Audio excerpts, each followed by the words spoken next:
નમસ્કાર. જયેશ રાદડિયાની પોલ ખુલી. ભાજપ દ્વારા છેલ્લી બે ટર્મથી ડિરેક્ટર તરીકે ચૂંટાઈ આવતા જયેશ રાદડિયાની જગ્યાએ બિપિન પટેલને મેન્ડેટ આપવામાં આવતા રાજકીય માહોલ ગરમાયો હતો.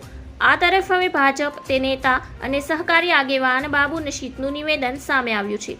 ઉંદરની જેમ બધા આડેધડ દોડી રહ્યા છે, તેના માટે નિર્ણય લેવો જોઈએ. આ સાથે જ તેમણે કહ્યું કે પાર્ટી વિરોધના હોદ્દા લઈ લેવા જોઈએ. ભાજપમાં ભ્રષ્ટાચાર ચાલી રહ્યો છે. કોંગ્રેસમાંથી આવેલ નેતા ભ્રષ્ટાચાર કરે છે. બાબુ નશીદે કહ્યું કે જયેશ રાદડિયા સામે કાર્યવાહી કરો.